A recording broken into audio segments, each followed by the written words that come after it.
KCSE 2021 Chemistry Paper 1 Form 3 and 4 work. First question from Form 3 and 4 work was question number 3. Question 3 tested electrochemistry of Form 4 on preferential ion discharge, but also on electrical conductivity of period 3 metals as discussed in Form 2. So part A of question 3 stated that the elements sodium, magnesium, aluminium belong to group 1, group 2 and group 3 respectively. Select the element with the highest electrical conductivity and give a reason. So the element with the highest electrical conductivity here is aluminium for the first half mark. Then we would explain that aluminium has 3 delocalized electrons. Aluminium has 3 delocalized electrons, while sodium and magnesium have 1 and 2 delocalized electrons respectively. This would earn ourselves the next half mark. We move to question 3 part B. We are asked to complete table 1 to show the products of electrolysis for concentrated sodium chloride and molten sodium chloride. Concentrated sodium chloride contains sodium ions in very high concentrations, same to chloride ions, but we also have hydroxyl ions and hydrogen ions as well. So because of concentration, at anode we shall discharge chloride ions as opposed to hydroxyl ions. So the product of electrolysis at anode will be chlorine gas. At cathode, we shall go ahead to discharge hydrogen ions. Remember, we always explain that concentration doesn't affect discharge at cathode, but at anode only. So here, we shall still get hydrogen gas, just the same way dilute sodium chloride would do. For the molten sodium chloride, this is a binary electrolyte that contains only sodium ions and chloride ions. So at anode, we shall have chlorine being produced due to discharge of chloride ions, and at cathode, we shall have sodium being produced in liquid form. So 2 marks. Each of these correct products at anode and cathode would give us half mark, totaling to 2 marks. Next question is question number 8, borrowed from Form 3. The topic is Organic Chemistry 1. Question 8 read that compound D with the formula C3H4 was reacted with excess hydrogen chloride gas. Give the name of compound D for part A of number 8. So this part expected our learners to expand the condensed formula C3H4, and if we did so, we would have this kind of a structure. So this would have the name prop 1-ine. Another student would think of drawing another structure that would have this kind of an arrangement. So this arrangement on our left would also have 4 hydrogens and 3 carbons. This name would now be prop 1,2-diene. So these are the 2 possible names of compound D, either prop 1-ine or prop 1,2-diene. Question 8b is asking us to draw 2 possible structures of the products formed. So I'll use my prop 1-ine to explain. So we shall have our prop 1-ine reacting with hydrogen chloride gas. The first reaction would involve breaking of the triple bond to give a double bond.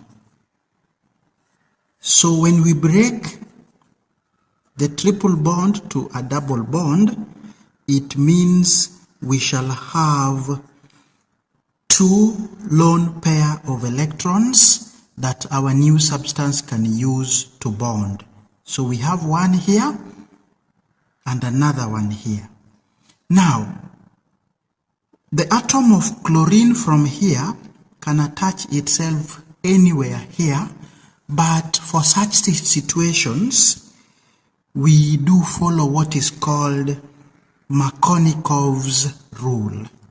I know this is new in high school, but what happens in simple terms is, in such situations, hydrogen atom goes to the carbon that has more hydrogens.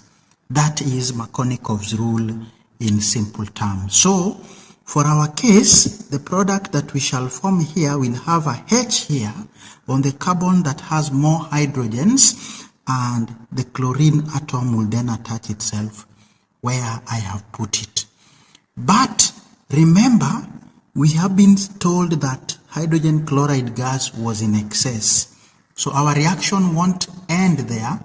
It shall proceed to a situation where we shall be able to break all the bonds that were there in our original product. So if I break the double bond to now single bonds, I will have 2 other pairs of lone electrons at this point and at that point. Again, if we follow Markovnikov's rule, hydrogen would attach itself here and chlorine there.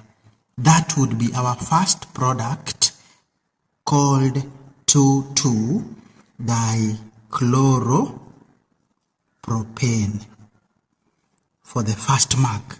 But somebody could also interchange the position of these chlorine atom and hydrogen atom to have the second structure that would look like what I am drawing. So instead of hydrogen here, we shall replace it with chlorine, and then the hydrogen comes to the second carbon. All these others remain the same, and our new product then would be called 1,2-dichloropropane.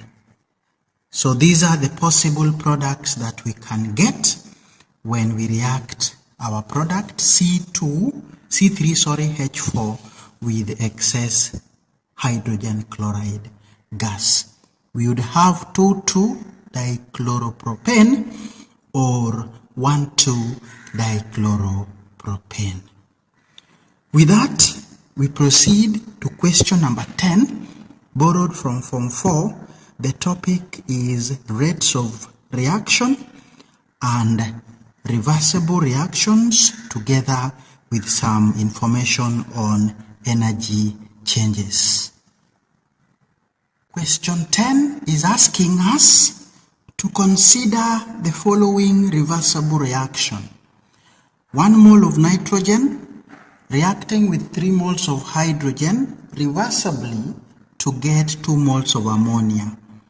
The enthalpy change is negative 92.4 kilojoules per mole of nitrogen. So the first question is asking us to give the enthalpy change per mole of ammonia. Looking at our equation, we are producing 2 moles accompanied by this amount of heat. So for 1 mole, we shall simply divide 92.4 by 2 to give us 46.2, this time round kilojoules per mole for the first mark. Part B, state and explain how each of the following affects the yield of ammonia. So here, the negative delta H shows that the reaction is exothermic. The forward reaction is exothermic, while the backward reaction is endothermic. So increase in temperature would favor the endothermic reaction, which is the backward reaction. For that matter, increase in temperature lowers the yield of ammonia.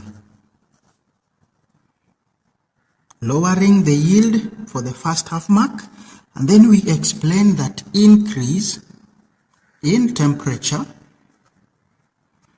somebody can say, favors the backward reaction. Favors the backward reaction, which is endothermic. We also accept the explanation that increase in temperature shifts the equilibrium to the left. How about finely divided ion on the yield? We know that catalysts don't affect the position of equilibrium. So finely divided ion would have no effect on the yield of ammonia. The reason is a catalyst has no effect. A catalyst has no effect on the position of equilibrium.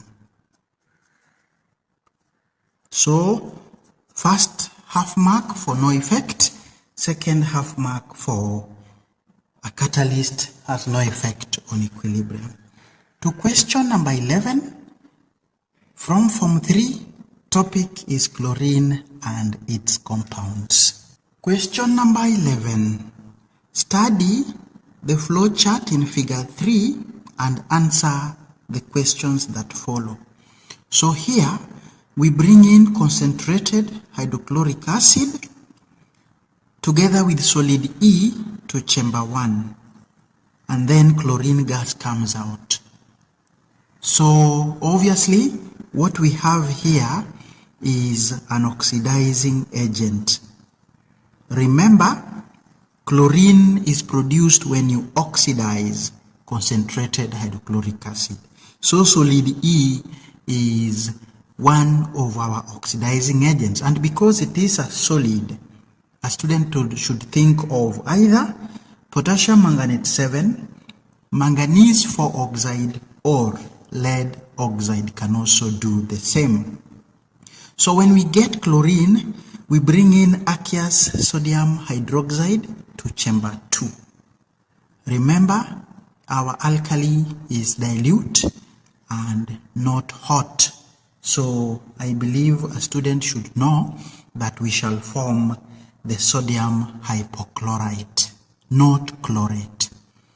We have studied the diagram. Let's go ahead and answer our questions.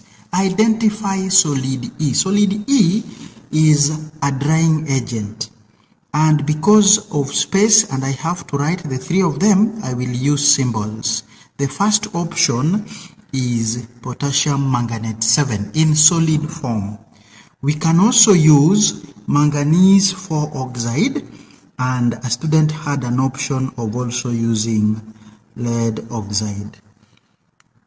We call it lead 4 oxide. For the first mark, any of those. The type of reaction taking place in chamber 1 would become redox, because concentrated hydrochloric acid is being oxidized and our reducing agent would get reduced. So it is redox. But if we wrote oxidation of concentrated hydrochloric acid, we also get the mark. Lastly, we are asked to write the equation for the reaction that takes place in chamber 2. In chamber 2, we are reacting chlorine gas with dilute or aqueous sodium hydroxide solution. So here, we normally form sodium chloride in aqueous form together with sodium hypochlorite. Again, aqueous and water as well. We need to balance with a 2 on sodium hydroxide for the first mark. Next question is number 12, which came from Form 4, and that is organic chemistry 2. So number 12, compounds H and J have the following structures. So we have H and J. This, if you can see, is an alkanol because it has OH attached to the carbon here, and J is an alkanoic acid because we have a C double OH. Question part A, give the names of compound H. So this is an alkanol. We shall number the carbons starting with the one nearest to the OH group. So carbon 1, carbon 2, carbon 3, carbon 4, carbon 5. That would be the longest chain. And then this becomes our branch. So the name is, the branch is a methyl, it is on carbon 3. So we have 3 methyl, and the longest chain has 5 carbons. So it is 3 methyl pentan 1 ol.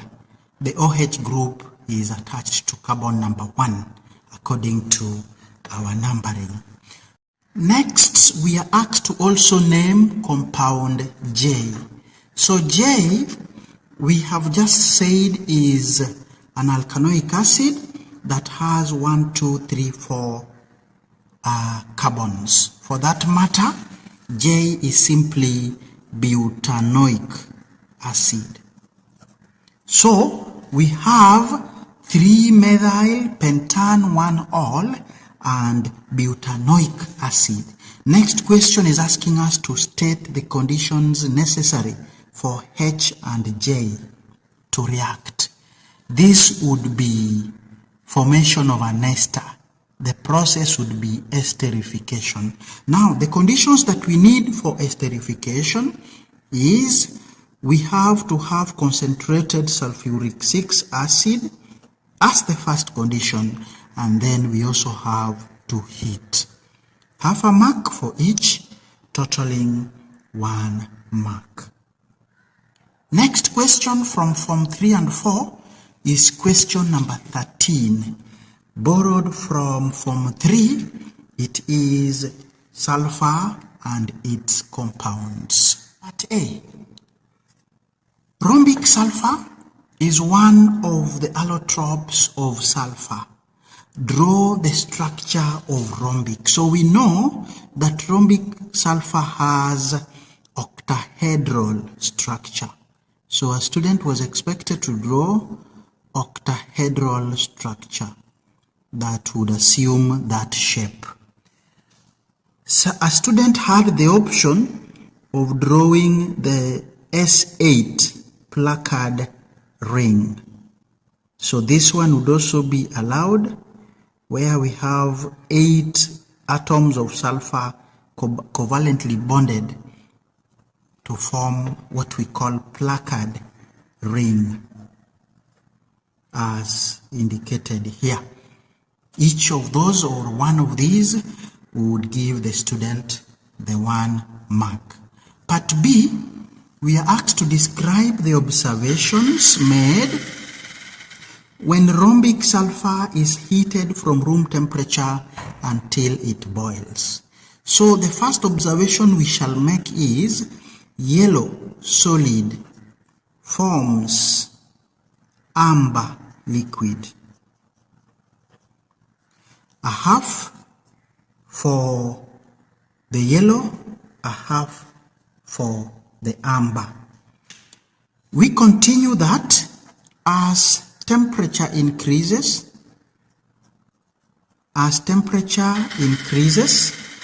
the liquid becomes